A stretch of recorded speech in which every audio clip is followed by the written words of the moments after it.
Let all mortal flesh keep silence, and with fear and trembling stand. This third Sunday of Advent, the word that springs to us from the gospel is action.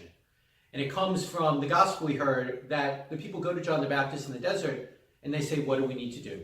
How do we prepare for the way of the Lord? And as we get into the home stretch of Advent and Christmas is only a few days away, we might be asking ourselves the same question. Sure, it's great to talk about preparing the way of the Lord, changing my heart, but how do I actually do that? What are the concrete steps I need to do to make that happen? And luckily for us, John spells that out pretty clearly in the gospel. And though that happened 2,000 years ago, there's still practical suggestions for you and I. The first thing he tells us to do is to give away what we don't need to help the poor. Now, in our 21st century American culture, we all have things we don't need. And this doesn't just mean emptying out those things in the closet we're not wearing, or that food in the back of the pantry that we haven't used.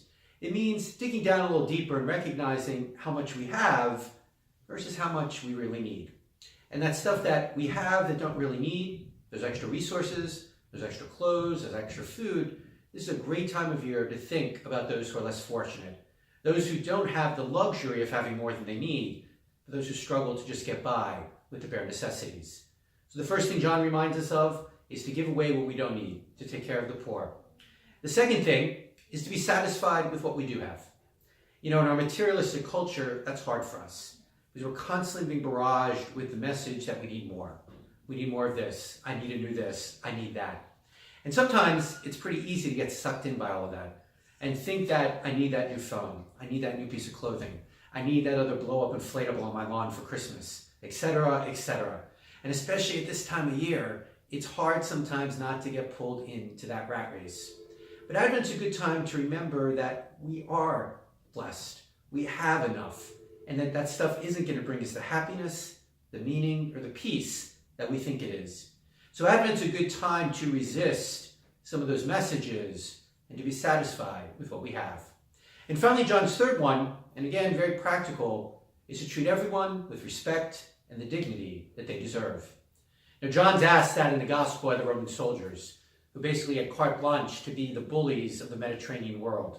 So it's very interesting that these people who could do whatever they wanted to people, John reminds them that even though they have that ability, they're still called to treat people with kindness and respect, to not abuse that right or their authority or power, but to take care of the lowly, the people who are forgotten, the people that they could easily tread on. And though times have changed between us and the Roman soldiers, especially in our modern American world, sometimes treating people with respect and dignity is an art form that's been forgotten. People we might not agree with politically, people whose views may not be our own, people who may be on the other side of the fence. Regardless of viewpoints, political affiliations, or parties, everyone deserves to be treated with dignity and respect, not only as Americans, but much more importantly, as people of faith. So John has some real practical advice and some action items that all of us could focus on.